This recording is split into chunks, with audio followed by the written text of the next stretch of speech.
Hello, what's up, Notre Dame fans? Welcome into this week's YouTube show from blueandgold.com. I am a still voiceless Ashton Pollard, but I am your host today, and I am joined by Mike Singer and Tim Hyde. Mike also didn't have a voice. Mike, how's your voice? My voice is mostly back. I would say about 80%. Sunday I sounded awful, but some good home remedies, and I think I'm mostly back. I was pretty rough on WSBT, but yesterday, and I might have some occasional coughs here today. But I have plenty of beverages here, which I'm sure we'll talk about in a bit, to help me out this evening. Well, I'm glad your home remedies worked because mine clearly have not. Tim, how are you? I'm doing fantastic. The snow is melting. It was 60 degrees today. Life is good out here in New England. Yeah, it's like 70 here in South Bend. It's borderline hot. I don't like hot weather, which is why I live in the Midwest. So I don't know. But yes, welcome in. If you are watching right now on YouTube, make sure you hit the thumbs up below. If you are listening back via podcast, give us a 5-star rating. Tell us what we're doing right. Maybe what we're doing wrong would be nice because we don't want you to bash us. So before we get started, we'll do our weekly. What are you drinking? Mike, you're going first. All right, I actually have. I told Tim a minute ago that I'm going to piss him off here in a second, so I'm just going to do that now. You ready for Great. this, Tim? I am So ready. when I first started getting beers from Bolton Landing Brewing Company, Tim was a little jealous, and Tim was like, "I want this." I got an email a few days ago from a Notre Dame grad who owned two Tigers. This is a Notre Dame grad company, so I got two bottles of whiskey. So I'm Wow. sipping on some two Tigers. You can find this. Um, he told me Total Wine. So Tim, I'm sorry. This is you finding out. I got this Indian whiskey is Love it. fantastic. Love it. So I'm drinking some Indian whiskey and some lime sparkling water for the vibes. We're back with the spindrift. I didn't know they made whiskey in India. Is that like a very common thing? I don't know, but it is fantastic. Interesting. Yeah, so shout out to Michael Rodricks for this. Yeah, Total Wine. He says it's available nationwide at Total Wine. So appreciate it, Mike. Again, Notre Dame grads. So if you guys are at Total Wine, pick up Two Tigers Premium Indian Whiskey. He sent me two bottles, so I'm very excited. Do you think they'll sponsor us? I mean, I We guess should. We they should. just did We should. unofficially. So Well, unofficially, yes. Officially, whatever. Tim, what are you drinking? Anything that fits into my beer mug here, but which is funny. Just my little quick anecdote. Someone commented that I look like a banquet beer guy, so I actually went out and bought a banquet beer. So of cheers to the course, poster. He was having some fun with me last week, and I said I actually enjoy banquet beer. like So I Coors went got Banquet beer Coors Banquet, baby. Here we go. Oh my gosh. class. Yeah. Speaking Well, real quick of sponsorship and Notre Dame alums, we must get out to Rick Meyer then, since he owns wine, so we could get some Rick Meyer wine for Ashton. I think that's got to be one of yes. our goals here at Pod Like a Champion to make that happen. I'll shoot him a text. And we'll see what we can do. I You love got it. wine. I'm drinking tea still. It's very lame, but I figure that I probably should not drink until my voice is somewhat back to normal. But I am drinking out of this. It's a South Bend Cubs mug that I bought here last year before I lived here, obviously, or knew I was going to live here. So it's kind of interesting that now I have it and I live here. But, anyways, on that topic, we can get into what we are going to talk about for the day. Spring practice starts tomorrow and ends in April the 23rd with the blue and gold game, which the time for that came out yesterday. It'll be at 1 p.m. on Peacock on April 23rd. But we have 5, 6 weeks of practice before that. So we'll go ahead and get started. We'll kick it off with bold predictions. We did a cover 3 on this on our site. If you aren't subscribed yet, you should be subscribed. It's $1 for a year. That'll give you access to that cover three along with everything else that you're going to want to read, especially as we start spring practice. Recruiting insight, depth chart information, all of that will be on our site. But we did a cover three, excuse me, with bold predictions. I'll go last, but I did one of them with Tyler Horka and Patrick Engel, and I'll send it around the circle here. We'll start with Tim. Tim, what is your bold prediction for spring football? You know what? I actually read the article. It's a great article. I went with it as what do I want to hear at the end of this next 6 weeks? That And I works. did three quick ones. Quick 30-second sound bites are number one at the end of spring ball. I want to hear that Chris Tyree is the running back Alabama tried to get 3 years ago. I think if we hear that, good things are going to happen in 2022. I want to hear offensive linemen in the interviews frustrated because all they're doing is double teams, scoop blocking all day long, and they're tired of it with Coach Heastan. If we hear that, the O-line is going to be kicking butt in 2022. And then the last thing is, I talked a little bit about this last week, is the young DBs. You know, we got four freshmen, soon to be softs, and we have two early enrollees. Out of those six, I want to hear at least two of those six are somehow making a move because Notre Dame's got a lot of upperclassmen going to be leaving after this season. So those are my three quick, bold predictions I would love to hear at the end of spring football. Yeah, I'm interested in the incoming freshmen too, just because they were so highly rated and like there, I think, especially with certain positions, there are places for them to step into a role sooner rather than later. So I'm interested to hear how they do. Mike, what about you? What is your prediction for the spring? Steve Angeli, Yeah. I knew that. QB1. QB1. I'm kidding. I'm kidding. A little bit. No, you're not. A You're little not bit. kidding. Okay, No, I'm no. in full transparency. I kind of like set up our show and our topics. You know, we discuss as a staff here, and I kind of set it up. I don't actually prepare anything, so I don't have one. I kind of forgot that we were going to talk about this, so that's on me. I will actually go. I'm going to say bold prediction. Steve Angeli is going to press everybody in the media. Like I don't know how much like actual 11 on 11 reps he will get.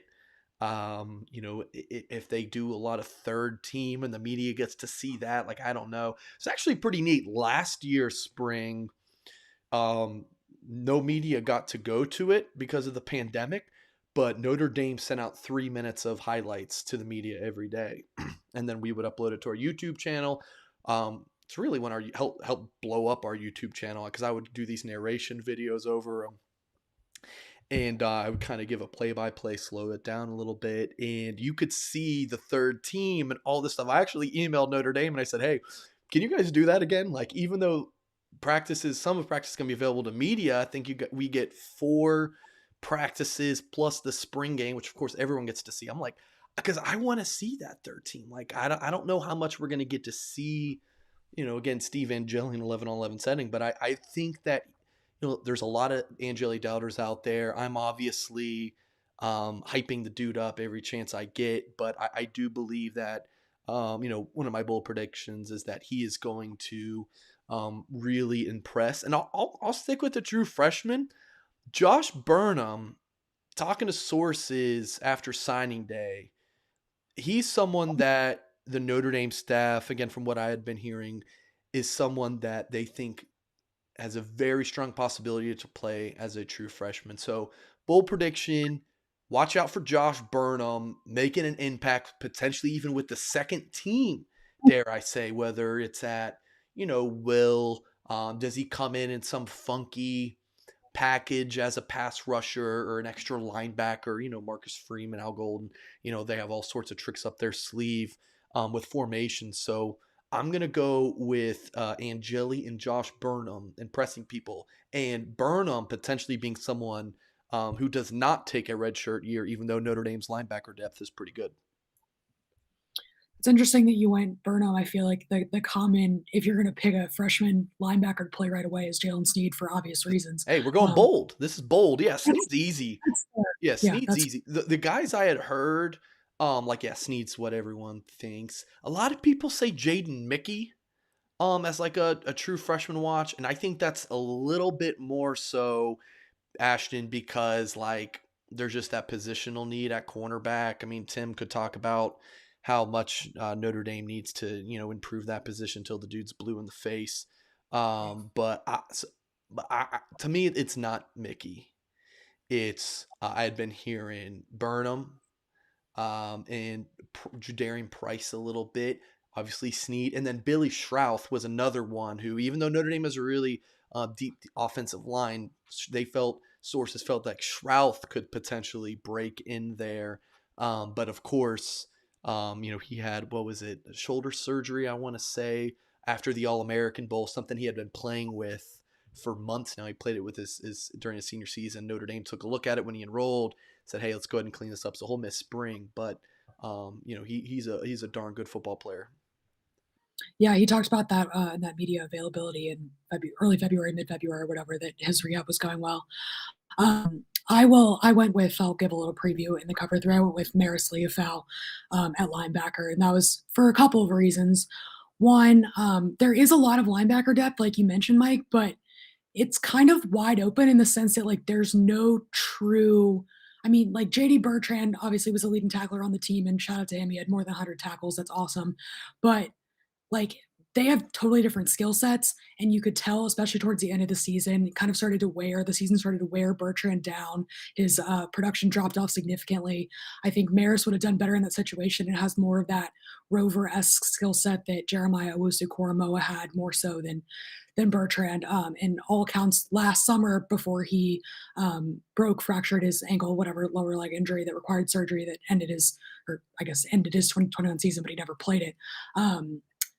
By all accounts, he was killing it in practice. So as long as there are no outstanding issues post rehab, which there don't seem to be, I kind of think that Maris is going to jump out here. Do we have any more? I Mike, have a, did you want to? I do have a notes. Is this new? He changed number 8. That would be new, I I just believe. pulled up the roster and he's listed here at I've here not at seen number that. 8. So I mean, maybe that's an article we got to take a look at. Is some jersey changes potentially. I had not seen that one, honestly. I had not. Yeah. Anyways, we can look at that.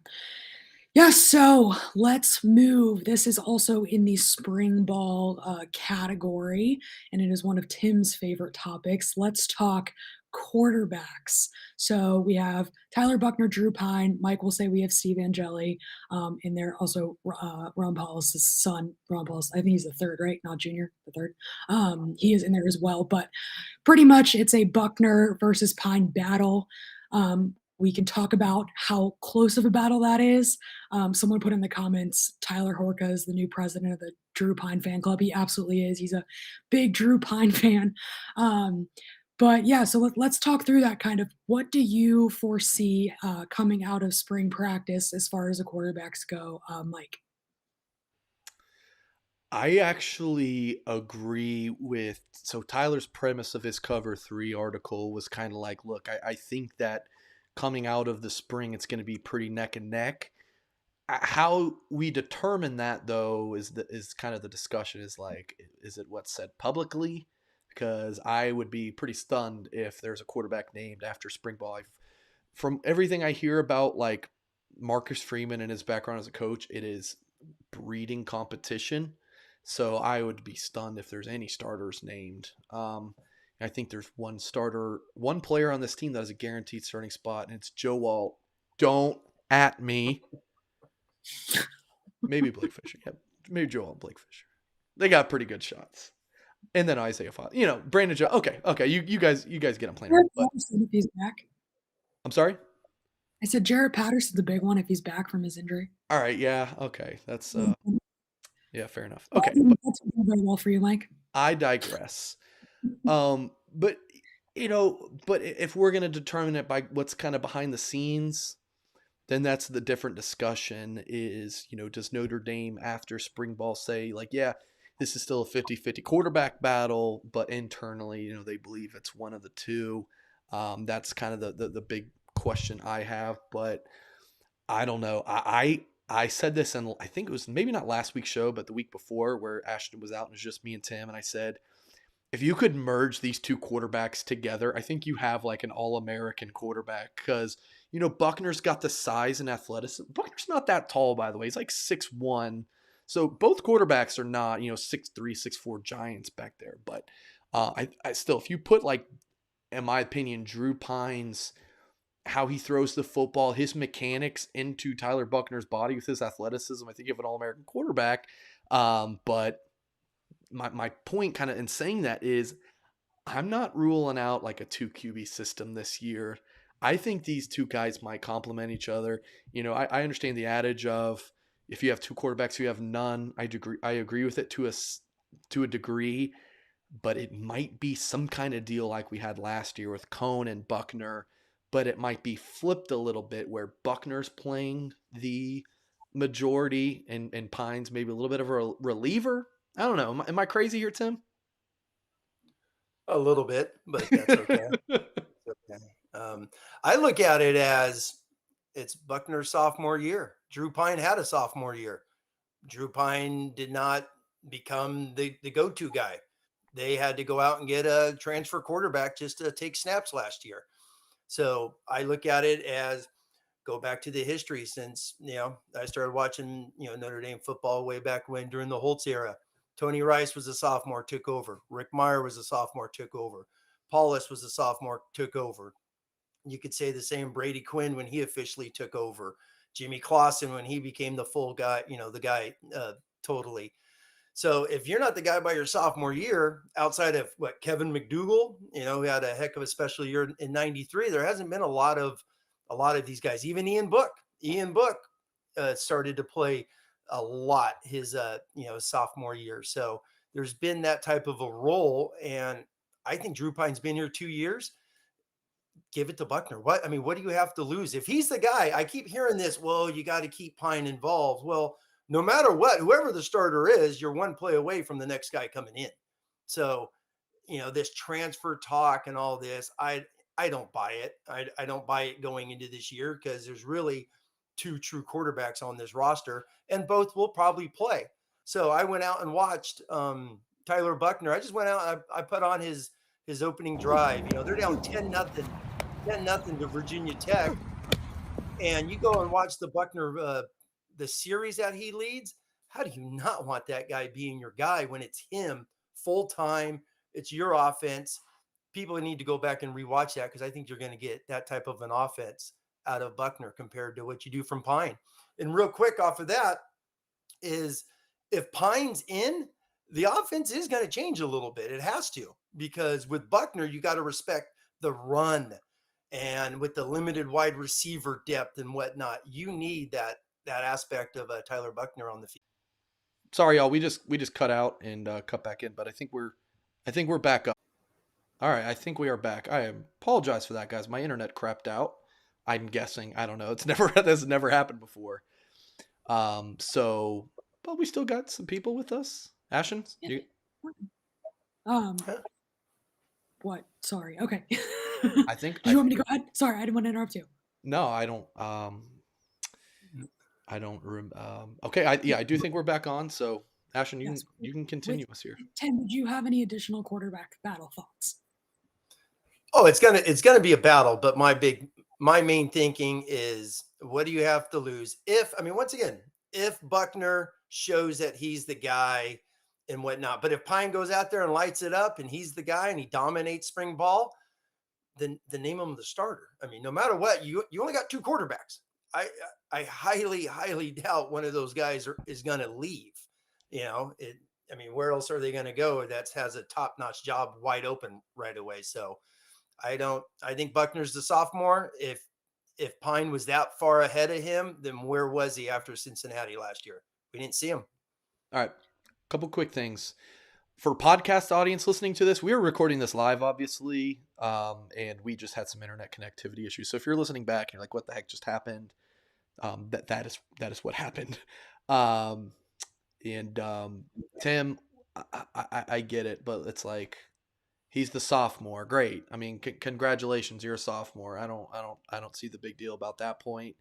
And let the best man win. I think that it's I think you have a lot to lose if Tyler, just throw out Tyler Buckner. What do you got to lose? Football games, like that's a big deal. if Drew Pine's the better player, you play Drew Pine. That's what it comes down to. Sure. I mean, if he's the better guy, I mean, whoever the better guy is at the end of spring, does Marcus Freeman really need to drag this long? I know he's for competition and whatnot, but you got to have a quarterback unless his thing is just to see what happens, go for another week or two in fall camp. So be it. But I'm just saying, if there's a true guy at the end of this spring, at the end of 15 practices, if Tommy Reese and them get together and Freeman's like, come on, we got to go with so-and-so. He's got to be our guy. We got to start building an offense. They're not opening up against, New Mexico State now. So they do have to get ready for Ohio State. One other thought for me, Tim, and sorry, Ashton, I'll let you go, is, you're talking about no one's going to transfer. You don't know that. Bro, it is 2022.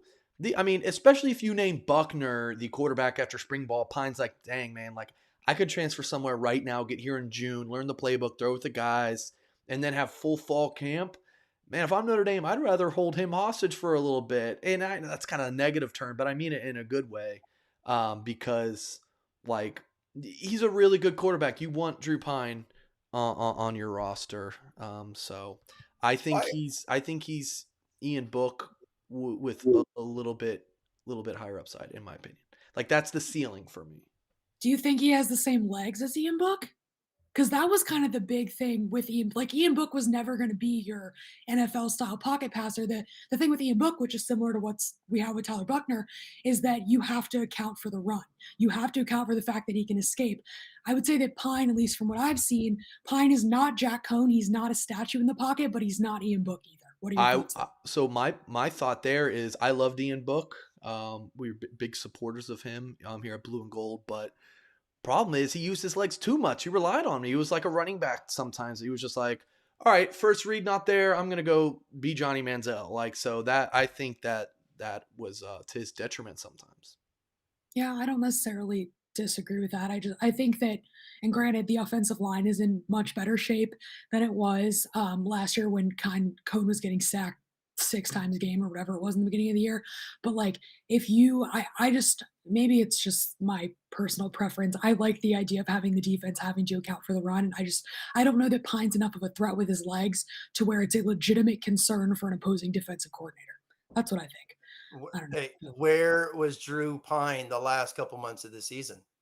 I mean, Tommy Reese was his coach. Tommy Reese didn't get him in. Where was Drew Pine, especially after Cincinnati? The way he played, the way he rallied a little, in the Wisconsin, obviously defense and turnovers, and Chris Tyree with his kickoff return was the main weapon in that. But he had back-to-back games and then played as much as us 3 combined the rest of the year.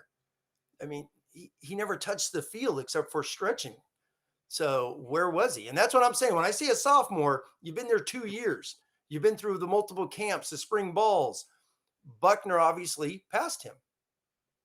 Point taken. All right, we can move along. I know that Mike pops up on the screen for a second, but Triple Deck PO, Triple Deck Po put a comment in here about recruiting getting to Mike and me because we are staying up too late and chain smoking. Unfortunately is probably the wrong word there. What? What? That was not. Never mind. I give up. We are staying up. Complete the sentence. I'm curious. We are staying up far too late. We are not. Well, I'm not chain smoking. I can let Mike answer that question. I don't want to answer it for him. But yes, no, it's getting really annoying that I can't speak. Everywhere I go, everyone's like, "What?" repeatedly, and I'm like, "Yeah, I know. Whatever." It was funny actually. I covered Notre Dame baseball yesterday, and the head coach Link Jarrett started off his media little gaggle after the game, and he was like, "Sorry guys, I lost my voice," and I stuck around. It was my first game, so I was introducing myself to him, and I was like, "I won't make you talk anymore because like I sound equally terrible." And he was like, "Oh wow, okay." Like he was like, "What's in the air here?" I was like, "I have no idea." Anyways, back to the topic at hand. So that's kind of the obvious position battle that everyone's talking about. It's the quarterback position that's going to be the sexy one that everyone wants to talk about. But there are some others that are really interesting. And Tyler Horka wrote about this on blueandgold.com.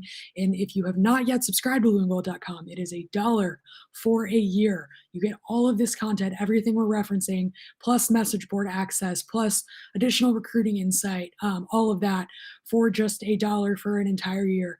You're going to want that, especially as spring practice ramps up. But back to the position battles. Yeah, Tyler wrote an article on this. One that stuck out to me in particular, and I wrote about this a couple weeks ago, was at nose guard because Kurt Heinisch is gone, and he's kind of been the staple there on the defensive line for the last 4 or 5 years. So behind him, we have Howard Cross and Jacob Lacy. They're actually both built very similarly. They same weight, about same height. Both of them played a little bit last year. Cross played a little bit more, but I kind of wrote about how I think that Cross is an upperclassman that just hasn't really gotten his shot. He hasn't transferred out. He's waiting for his turn. I think this could be a big year for him, but I also see the argument about Jacob Lacy, and I think that we'll see that play out in the next couple of weeks in spring practice, see if one emerges more so than the other, or if we're going to play both of them all year. Tim, what do you think about the nose guard position? Yeah, Cross obviously is a solid fundamental, quick as a cat in there. The way he plays, he's just small. And what's that? Now that he's the guy, if just assuming he's the guy here for a moment, what's that wear and tear on the body? I mentioned aiding, Kanaya just a couple weeks ago, just because he's going to be a junior. This is once again in Notre Dame history. A lot of these guys tend to come into their own by their junior year, and is Aiden going to be one of those at nose guard? And Lacy, the same thing. I think Lacy is a better three technique instead of taking on the double teams, with his size. When he played three tech last year, that's when he got most of his tackles for losses, and a lot of the penetration he had was out there. So, some fine football players there at nose guard. And then my take on another big battle is the safety. Going back to DB, keep talking about the defensive back, but it's safety. There's five of them now. Well, the two are going to play because you're assuming one's going to be a nickel. One of the corners is going to be the nickel. They go to dime, once every couple series or whatnot, depending on the situation. So you have safeties, five safeties, and three of them could be gone after this year if Brandon Joseph is as good as everyone thinks he is, and he could be gone after this year. So you got DJ Brown, Griffith, and then you got Henderson and Xavier Watts, who are the explosive football players when they played last year. They showed on film and their athleticism. So it's going to be a battle at that safety to see what happens there. I know you're not very high or not as high on Brandon Joseph as a lot of people are. Why is that? Yeah, I guess I don't drink the Kool-Aid, because people see the 2020 All-American and oh, Hamilton's leaving, I replace him. He's a fine football player, but I went and watched some film. I actually pulled up a draft profile on him, and they literally talked about, watch the Michigan game. He has an unbelievable sack in the Michigan game, but then you don't see 16 for a long time. Nebraska, they mentioned Nebraska. There's a draft profile I found online just to read about him and learn about him. And I went and watched the Nebraska game, and he was nowhere to be found. I don't know if me personally, I don't think he's as fast as Henderson and Watts. I think they really explode, but he is going to be, a senior. He's been 3 years at Northwestern, redshirted All-American, and then played last year. Did not play to that level, but Northwestern was not the same team as it was in 2020. So he's not bad. He's a good football player, but Notre Dame did not get some 5-star transfer, whatnot.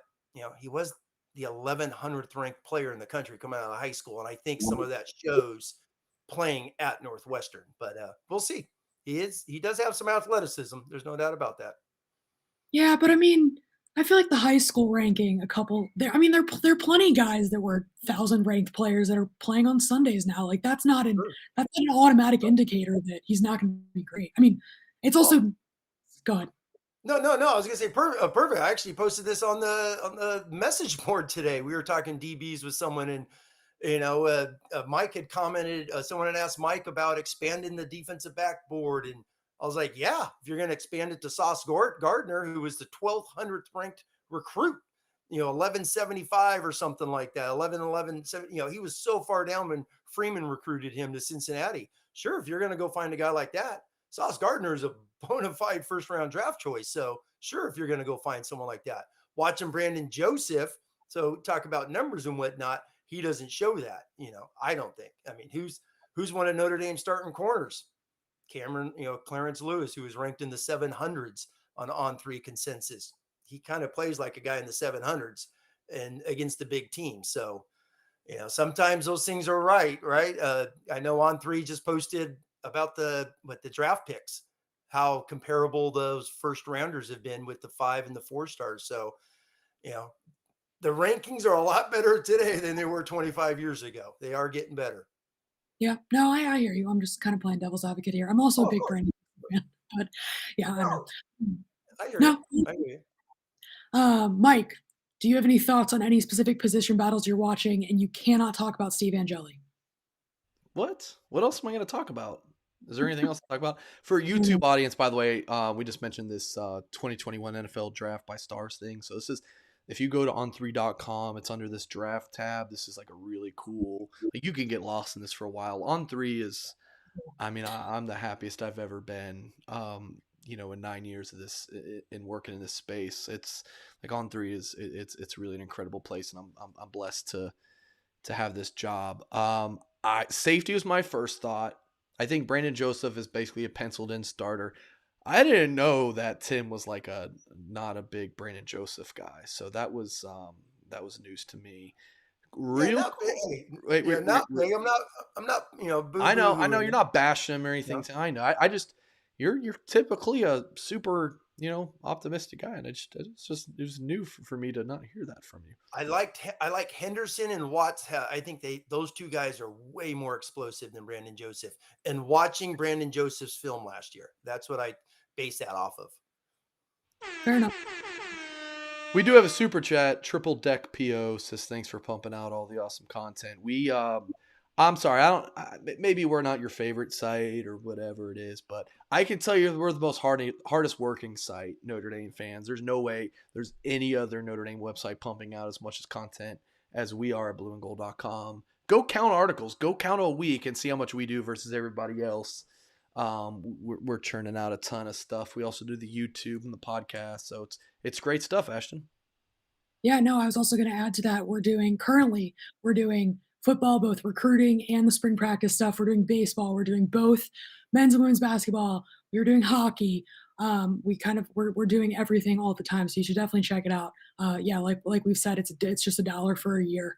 And yeah, yeah, no, Yeah, you should. Yeah, yeah. and It's Mike, the best. Yeah, it's the best introductory offer you'll find. And then I'll give my thoughts real quick. Safety, definitely who plays next to Brandon Joseph. Running back, Chris Tyree, Logan Diggs, who kind of emerges as running back 1A. And then, talking about position battles, looking at linebacker, there's a lot of bodies there. Do any of those young guys that we talked about earlier, Josh Burnham, Jalen Sneed, a sophomore, and Prince Colley. Apparently, just being a sophomore is a super important thing per Tim Hyde. So, Prince Colley, he's a sophomore, and that's my takeaway on him. There you go. all right. Before we move into recruiting, if you are watching this on YouTube right now, make sure you hit the thumbs up right below here. Tim will not be attending the Brandon Joseph fan club party. I'll be hosting that if I ever don't sound like this and can talk in an environment that's not just me alone in my apartment. Or maybe we'll get there one day. If you are listening via podcast, make sure you leave us a nice review. And yeah, we'll move into recruiting now. So Mike has had a big last week for a couple of reasons. He is obviously living in Atlanta, so he was at the Pylon 7-on-7 tournament last weekend in Atlanta. There were a lot of big time prospects there, many of which Notre Dame is currently recruiting. So, Mike, how was the tournament?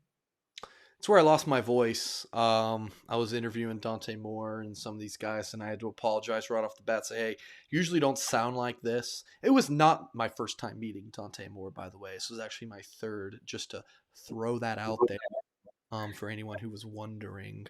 Yeah, it was good. The main guys got to see Dante Moore, big 2023 quarterback target. Obviously, we'll actually pop on his. I believe we have it here.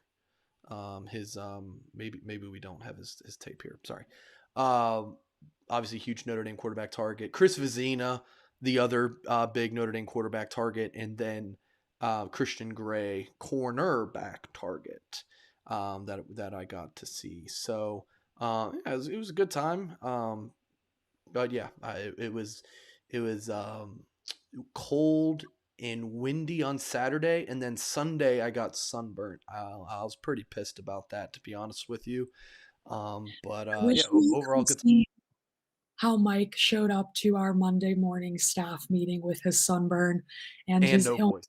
Yeah. He looked like he was dying and he had just visited the sun, and it was kind of hilarious, which I shouldn't be saying, but I'm only saying because Mike made fun of me for my voice for like 10 days, and then he got the same thing. So Ashton, with that's your voice loss, I was almost like, all right, it's been like 4 days. Like, just get your voice back. I got some video stuff we got to do here. Like, get it together, Ashton. And I don't talk to anybody. Like, I live alone. I was moving, so, like, I don't really talk to anybody. Like, I don't know why it's like this. Anyways, not to get too off topic, although it's kind of fun that way, but, we will move into our other big recruiting thing. So, Carnell Tate, the five-star wide receiver out of IMG down in Florida. He's originally from Chicago, so he's very familiar with Notre Dame, but he announced his top 5 last night. They are Notre Dame, Alabama, Tennessee, Ohio State, and Georgia, right? Is yep, that the last one? yep. Yes, thank you. I knew it was red, but there's so many reds. So, Mike, what was your reaction to the visit? I know that he came a couple days early. He was actually supposed to go tomorrow on St. Patrick's Day and ended up there yesterday. What was your reaction to his visit? And I know you talked with him. How was that? Yeah, first of all, you said the Reds. Shout out Liverpool. Big win over Arsenal today. Oh my God. Yeah, Carnell Tate's visit, and did have a story on this at blueandgold.com. Can kind of pop up this on the screen if my internet wants to load. But yeah, I'll kind of give the teaser here. Headline: 5-star receiver Carnell Tate in depth. That should say on in depth on latest. So that's embarrassing. But it was a really good visit by all accounts. He had basically told me like, look, I this was his 7th time visiting campus. I've seen pretty much everything that I need to see. He's talked plenty with the staff, even though I think he might have undersold how important it was to actually meet like those guys and spend a lot of time with them face to face, like Chancey Stuckey and Marcus Freeman. This is his first visit to Notre Dame since the coaching staff changed. So that was important. And excuse me. But he had mentioned basically like, look, this was more for my mom. She didn't necessarily love her first time visiting Notre Dame. So for this 5-star receiver is really about like getting her around it. And staff seemed to really impress her. She liked the vibes from Stuckey, Freeman, and Reese. And Chad Bowden, director of recruiting, she had good things to talk about him. So I don't know if Notre Dame is now in the lead. You see his his recruiting prediction machine at 94.9% in favor of Ohio State. I don't think the percentage, and I mean that's just an algorithm, right, guys? Like we understand that. I don't think the percentages in like reality are that high of Ohio State being a favorite, but they're definitely the leader. Got it. Yeah, no, and then Tim, I know you're high on him, and you're also high on Dante Moore, who might be coming. If he comes to Notre Dame, Tate might come along. What do you think about Tate after watching his film? Yeah, I mean he's outstanding. It's like, what do you? I mean, Notre Dame doesn't have anyone like him, so he just looks so lean. And watching some of his past film and just the explosiveness. The two guys I thought of instantly recently was just EQ St. Brown, just because of his length, the way he just caught the ball with the space he has. And then I went back to even Derek Mays during Lou Holtz's time. Derek Mays used to make some amazing catches, back in the day, just putting both hands. I mean, just going high point for the ball all over the place. Derek Mays was a stud, obviously a first round draft pick, to the Packers, but he really reminded me of him. In watching some film, there's a few plays in his a film a year ago where he's just reaching. It didn't look like they had the most accurate quarterback, and he's just going out there snagging balls. So, when I think of Mr. Tate, it's Dante Moore. When are you going to commit? When are you going to be the guy for Marcus Freeman? And how much does that really sway? Because Mike talks a lot about this when in his Lucky Charms and his nightly recruiting, talks and write-ups when, when Moore gets mentioned and Tate get mentioned, how they are buddies and they, and they're friends. They've always talked about playing together. What does that mean? It's always just been a little chit chat, but does it really move the bar with Tate if Dante Moore comes along and he is the quarterback for Marcus Freeman? Tate's from Chicago, the family's down the street. So, that's going to be a wait and see, because I know Mike posted, some of his visits and official visits where Tate still has a couple month, laid out plan here where he's not committing in the next couple of weeks. So he still has some time to go here. I will take that kind of as a question about like how much of an impact would that be, Tim? And here's kind of my thoughts on it. If Ohio State is up here in terms of their lead with him and Notre Dame's like here, I think getting Dante Moore helps close the gap, but it's just one factor. I mean, if I'm Ohio State, right, let's say Dante Moore commits to Notre Dame today. If I'm Ohio State and I see that happen, I'm like, well, first of all, like, okay, like this is a real thing that we now have to say to Carnell Tate, like, hey, in the 2022 class, we signed Devin Brown, who finished as On3's #1 player in the entire class. In this 2020, did I say 2022? I should have said. In this current class that you're in, we might get Christopher Vizina, who Notre Dame really wanted. Like, it was kind of an either or kind of thing. Like, Ohio State just offered him. And then if you look ahead to the 2024 class, we're in a really good spot with Jaden Davis, who's the #1 player per the 2023 On3 consensus. So, like, yeah, Carnell and Dante are buddies, but Carnell's going to be buddies with players who are all across the country. I mean, so it's there's package deals happen with, siblings and stuff like that. Like, these two guys, I don't see them as like a package deal. So it's like, all right, Dante's coming to Notre Dame. This means Carnell is. If Carnell is going to choose Notre Dame, I think he's going to choose Notre Dame regardless of where Dante Moore is going. Does that make sense? Like, I think it's just one factor to help Notre Dame. But, if he's going to pick the Irish, it's because he wants to go there. But, in that he feels good about the quarterbacks on Notre Dame's roster. I will note, Carnell Tate plays for the, not this year, he plays for South Florida Express 7-on-7 team. Played last year with Boom, a Chicago-based team. Guess who else played for Boom 7-on-7? Steve Angeli. So Tate has played a lot of, maybe 2 or 3 turns. So he's played some football in that space with Angeli. And I remember interviewing Tate, probably around last summer, and he really liked throwing with Angeli. So there's a little nugget there that I actually forgot about until now. So yeah, I mean, Tate likes Angeli too. So kind of going back to my point of, I just don't think that Dante Moore is going to be like a deciding factor for Tate or anyone. Kids are going to go where they want to go at the end of the day. Well, I was going to add to that. Go ahead. Okay. Go ahead. Jay Prue 24 just put in the chat that Heartline gets what Heartline wants. I kind of go back to Mike's point. Like, it's not like Ohio State has nothing to offer if Dante Moore commits to Notre Dame. Like, Brian Hartline can still stand there and say Chris Olave, Garrett Wilson, Michael Thomas, Terry McLaurin. Like, Ohio State literally just has to like hand him a list of the wide receivers that currently play in the NFL or going to be very high draft picks in a month and a half, and like, that in and of itself is a reason to go to Ohio State. So yeah, no, I brought up the Moore Tate connection only because it seems like a lot of people are talking about it. And I think it is a factor. Yeah, I would agree with that. But I mean, if that is the deciding factor, I would not advise picking your college destination based on any one friend. That just seems like a bad idea.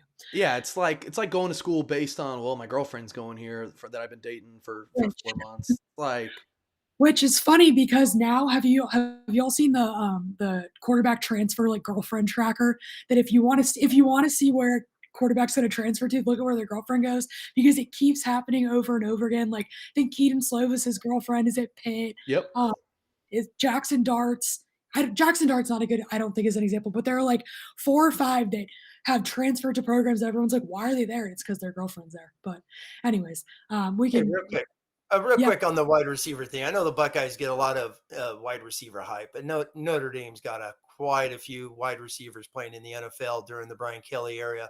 that are Yeah. still playing, and one just won a Super Bowl, and Ben Skoranek, who came to Notre Dame to play at that level and to obviously go play in the NFL, which Ben played a ton this year for the Rams. So, and he has a Super Bowl ring. So this notion out there that Notre Dame has no wide receivers, no athleticism, none of that. Well, look at Kevin Austin at the combine right now. Basically injured, misses a couple of years, comes out, plays 1 year, but he's going to get drafted. So Notre Dame's got guys, and I do real quick agree with Mike about there's no the buddy system and stuff like that in recruiting. I get that. It's those little comments, and Tate's such a stud. Wherever he goes, he's going to go have some big time quarterbacks. But when it's Notre Dame and those four other finalists, those four other finalists, there's not a lot of classroom activity going on, and sometimes that's a little telltale in Notre Dame recruiting. When Notre Dame's in the finalists with four others, where you could do a lot of online schooling, that's usually a little issue as well. I've learned in following some recruiting. Yeah, but how many? I feel like most schools that a 5-star receiver is going to consider those. It's not like, I mean, Yes. Notre Dame, Stanford. I mean, what 5-star receiver is going to consider Vanderbilt and Northwestern? I mean, No, so they haven't, and it's proofs in the pudding. They don't, and so yeah, I don't know if you're kind of getting at like Carnell might not want to do school at the next level. Like I don't know if that's accurate. true, but where Notre Dame is, one's not like the other four in that Yeah, but my conversation. point is there's not much like Notre Dame. I just said like, look, Georgia True. Tech. He's gonna go consider Georgia Tech. Like I don't know. Like it's not like there's a ton of like super high academic colleges that are also very good for football. So it's like, That is true. yeah. I That mean, is true. Michigan and USC are very good All right, schools. Michigan, No, USC. Michigan. it is an Michigan. objectively good school. No, they are. Florida's another really good school. So yeah, like Miami Miami. is a decent school. Anyways, Miami okay, University. before we go down this, we're gonna get ourselves in trouble, and also we're gonna run out of time, so we're gonna move along. But anyways, on the topic of recruiting, again, tomorrow is St. Patrick's Day. We talked about how Carnell Tate was potentially going to be on campus tomorrow. Went yesterday instead, but tomorrow is a huge day regardless of Notre Dame recruiting because they are doing another pot of gold recruiting push, this time with the 2024 class. Last year they did it for the first time. If you remember it, you probably remember the ridiculous Brian Kelly video that came out of it. We're not going to play that here because Why not? I mean, you can't. Fine. Okay, fine. You can go find it. But anyways, they're going to do it tomorrow. Again, it's supposed to be bigger, which is not surprising given Marcus Freeman's affinity and dedication to just recruiting 24/7. But wanted to plug that. You should be on the lookout for a lot of content from us tomorrow with all the offers they're going to send out, breaking those down. Mike, did you have any other comments on that specifically before you find this ridiculous video? I did find it. Actually, real I quick, can't. hey, real quick, Mike, you and Patrick actually did a great breakdown last year. Fans could go back on Blue and Gold, the archives, where you guys had a nice video, you and Patrick breaking down all the pot of gold last year. And you actually did a frame by frame breakdown of the video with all the assistants. I watched it last night and getting ready for a little pot of gold. So I found that funny. I can't, my computer's struggling. I pulled it up. It's not one. I'll find the link and we'll post it in the underneath for everybody. I found it. I just can't. I can't load it. No, Jay Poo real quick says, "Hang on, did I just hear Michigan's good school?" Yeah, like I think objectively it is. Like, yeah, it's not Notre Dame, but it's a good school. Like, I don't. All right, moving into our last topic, also pertaining to recruiting. Yes, Well, Mike. well, yeah, pot of gold. I didn't even say anything on it. So yeah, Notre Dame's supposed to be offering. I'm not going to put out the number just in case it doesn't happen, but it's like last year. What was it, Ashton? You wrote an article at blueandgold.com today. It spoke with 69 players, but half of them already had offers. So call it 45-ish, and they spoke with an additional. No, that's not right, Matt. No, I'm a journalist. It was about half. 35. Yeah, about 35-ish. Not That's 30. a lot of offers to go out one day. It's going to be more than 35. I'll just leave it at that. So, all right. Someone throwing in Triple Depo says it's a good school like USF is a good school. I'm a USF grad. My USF, I went to USF St. Pete. It was not on the Tampa campus, but that school was a joke. Um, uh, I'm not going to go down that rabbit hole. Um, Okay. but Final. yes, it's going to be great. So it's offering these rising junior recruits. So class of 2024 players, all positions. The coaches like practice. Like Ashton's going to be at practice. We're going to have 4 people at practice, and it starts at what 8 a.m. So practice gets out, and these coaches are gonna be like on the phone all day. They've actually already been offering some of the kids today and just saying, "Hey, like announce it tomorrow. This is our big pot of gold day." So it's gonna be a lot of recruits. I wrote an article a couple days ago, so make sure to check out it at blueandgold.com. Um, Triple Depco is killing me. Marlon Mack was one of the first recruits I ever covered. Running back for USF. Man, we can talk USF ball. But No, yeah, big. Yeah, it's not good ball, but I could talk it. It's going to be big for the 2024 class. Wrote an article at blueandgold.com. Like, here's 5 recruits to keep an eye on that I'm expecting Notre Dame to go ahead and offer. I even put in a future. Oh nope, not future cast pick. A prediction for Notre Dame to land a 2024 player who does not even have an offer from the Irish yet, but I'm expecting him to land one this week. Um, I don't know if I should pop this comment on the screen, Yeah. please but don't. I do appreciate the super chat. Um, Beast Daniel, do appreciate it. We enjoy midweek cocktail hour as well. Um, so yeah, that's the gist on Pot of Gold. Big day. Track it at Yeah. blueandgold.com. We'll have stories breaking down every single offer. Yes, we will. All right, on to our last topic, and that's a good segue, actually. So, Mike, you logged several predictions on blueandgold.com this week, including the one that you mentioned a second ago. And we won't go through all of them. We wanted to touch on a few of them. The first one is a high-level 4-star wide receiver, Braylon James, out of Texas. So, what kind of led to that pick? And then, Tim, I'll throw it over to you to talk about his game as well.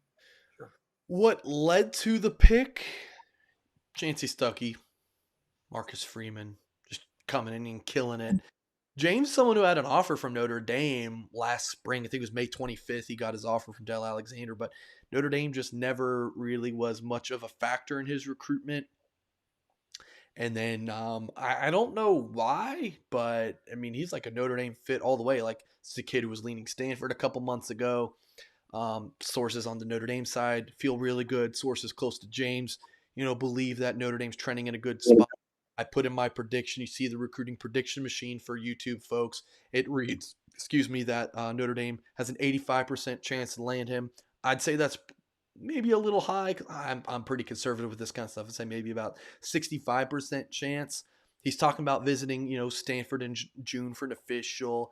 I don't know if it's going to go that long. I think he's going to visit Notre Dame this weekend for the first time. And I believe he's going to absolutely love it. And he's a super high academic kid. Really has clicked with Chancey Stuckey. Family loves Marcus Freeman. Tommy Reese has done a really nice job. So I do like where Notre Dame's at with Braylon James. And, Tim, what have you seen from him on film? The first thing I loved is obviously the first like minute and a half is just him returning kicks. So that just shows you his explosiveness and the athleticism that he has is top notch. So, and anytime you go out and into Texas and get a heck of a football player out of Texas with a Texas offer, and some of these offers that he has is awesome. And if he's able to come to Notre Dame, I mean, his athleticism, his frame, once again, these tall, lean guys, he's got a little, Carnell Tate with the length and the leanness again to him. He's explosive. You put on his film and you're like, wow, the first minute plus is just him running back kicks, which is just awesome to see. So, he's got some really good visits. I know, in reading Mike's articles, you read between the lines, academics is huge, especially when Stanford's involved and whatnot. He was at LSU, so that was interesting how Coach Kelly is trying to go hard after some of these Notre Dame guys, which has been funny lately reading about those from Mike postings and articles lately at Blue and Gold. So he's a heck of a football player, And real quick, a quick little thing on the pot of gold. They threw out 30 offers last year, and two of the guys that got commits out of that group were Drake Bowen and Keon Keeley. And the big one that they're waiting on was Dante Moore got his offer on the pot of gold last year. So we'll see what happens on this thing tomorrow. And it is cool. It's create buzz in the program, the excitement. And I know, Ashton, you've been posting some things it's all about these photo edits for the kids. They love this stuff. It's a virtual, it's the modern day scrapbook. So these kids Yep. love to put stuff in. Grandma puts it together for them, and they got these things for life. So yeah, James is athletic. All these receivers, it feels like Notre Dame's in the final grouping with, Mike knows, with the 6 or 7 receivers, they get 3 or 4 of these guys. It's wow. It's a big time wide receiver haul if they close on these guys. Yeah, I think we've talked about it on here too, but I know I've talked with Mike about it at some point. Like, if you like, people look at, oh, they're the 30th best wide receiver in the country, but teams are pulling in 3, 4 receivers a class. And so even if you get the 25th best guy, like, that's pretty fantastic. Like, it's not like where you're pulling in the 40th ranked running back. It's not done the same way. The second one we wanted to go over that Mike logged an offer for, I mean, a prediction for. And again, if you want to see all of them, you can go to blueandgold.com, subscribe for just $1. You get a full year. Definitely worth it. All these predictions are on there. But we wanted to talk specifically about Emmett Mosley. And he's an interesting case, 2024 kid out of Southern California, actually originally from Chicago. And his parents both went to Notre Dame. His father played running back at Notre Dame, and his mom was an All-American soccer player. Actually, at one point, I think she might still have it, but held some like lifetime all-time goal record for Notre Dame women's soccer. So two very, very big time Notre Dame athletes. His older sister plays soccer at Iowa. They're a Midwestern family. He is very in on Notre Dame. I talked with him. He called the campus a work of art, which I thought was a fantastic quote. Mike, kind of what, aside from the obvious, what else went into this prediction, and what do you know about Emmett Mosley?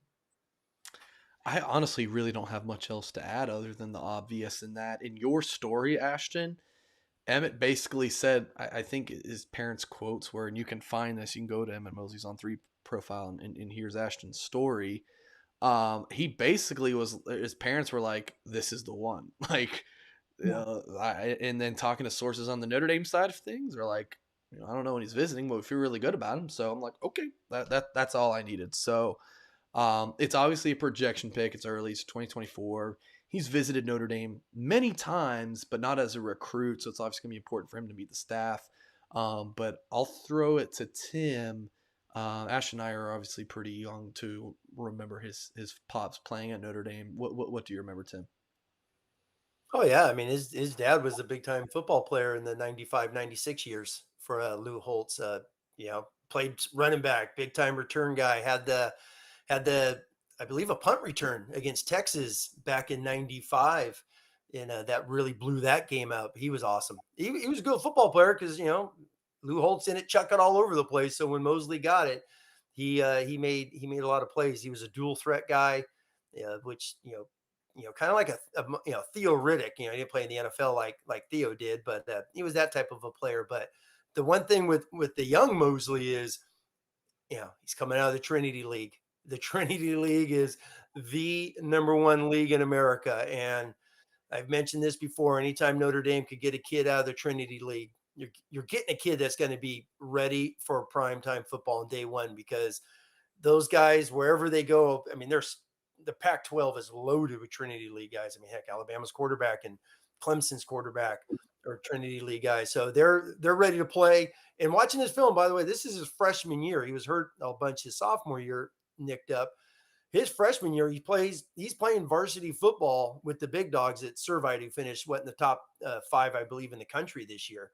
So he is fast. I did not know how fast he was, because I heard him at mostly. It's like, okay, you put his film on, explosive, explosive. And fans, if they don't know yet, Mr. Saban down in Tuscaloosa has been trying to get this guy as well. He was one of his first offers. So that's also tells you a lot about the athleticism, that he got an Alabama offer just after his freshman year. So this kid is quick. He's fast. Let's get him to South Bend, as soon as you can. All right, I think we might be close to wrapping up here, but I think before we do, we just got to drop this on here. Jay Prue says, worst case, Notre Dame just needs James to visit a game day in Palo Alto and lock that one. So yeah, someone on our, we talked about this on our message board today. Someone said, if Braylon James is comparing, Palo Alto and South Bend, like the California town wins. And I'm like, yeah, what about on a game day? What about game days there? I mean, I'm very much a person who's like, I just want all of the top, like, your Stanford, give me a USC to be good. Like, I want all of the country to be covered with good teams. Like, give me a good Boston College. Like, let's have, good Pacific Northwest teams. And I think I would consider Stanford, at least close to, like, I think college football is better when Stanford's really good. That's what I'm saying. But, that atmosphere, even when they're really good, is it like a good atmosphere? No. I mean, I've been to 5, 6 Stanford Notre Dame games over the year. No, it's not a great atmosphere. So, beautiful campus to walk around. Awesome place to tailgate. Great place to tailgate. But outside of that, no, you go there to expect Notre Dame to go beat up Stanford and have some fun. And I, real quick before we leave, it's never a good thing when BC is good. So I just want to put that on the record. BC should be down each and every year. That would be Rutgers. Should it be Rutgers then? Hey, Rutgers could be good. BC, stay down. Yeah, because we don't want, I'm trying to think of like who else is out. Like, we don't want Pitt to be good. Penn State. I don't really care about Penn State. I'm indifferent. So you guys are thinking as Notre Dame fans. I'm not. I'm just thinking as a college football fan. I actually like when I'm gonna get destroyed in the chat for saying this. Don't say Michigan. No, not Michigan. It's kind of fun when USC is good. Like, I don't want Pete Carroll level good, but I'm kind of over this whole just like the USC game doesn't matter anymore. Like, that's what's fun about being a Notre Dame fan is like having a decent, not dominant elite, like gonna just absolutely kick the living crap out of you good. I don't want Matt Leinart and Reggie Bush back by any means, but like it's to your point, it's fun when like the whole country's involved. Like this whole the West Coast doesn't matter right now. Like I'm kind of getting bored of it, but I don't know. Because the West Coast plays 9 conference games. They don't play cupcakes. They play hard preseasons and they beat each other up, unlike the SEC. Oh, stop. Hey, get they that play 8 crap conference out. games, multiple one-double-A's. No. Tim, you did not just say that. You did not just. Oh, yeah, that extra game against Oregon State and Washington State. Oh, that one-win Arizona team. It's because they went through the rigorous Pac-12. Get that crap out of here, Tim Hyde. But that goes back. Hey, when we talk playoffs someday, 9 conference games compared to 8 is a difference. I would like to chime in and thank Brandon for saying that he sees my point on this. Thank you, Brandon. I greatly appreciate it. And on that note, we are done here. So, again, to quickly recap, a lot is coming out from us. Spring practice starts tomorrow. Pot of Gold is tomorrow. We will have 1,000,001 stories on blueandgold.com. It is a single dollar for an entire year. You get all of that. You also get basketball, baseball, hockey, everything on our website. You should check it out. Subscribe. Again, if you're watching this on YouTube right now, before you hop off, hit the thumbs up. If you are listening via podcast, give us a good review. I think I plugged everything I'm supposed to. It's a lot. Thank you for joining us, and we will be back next week.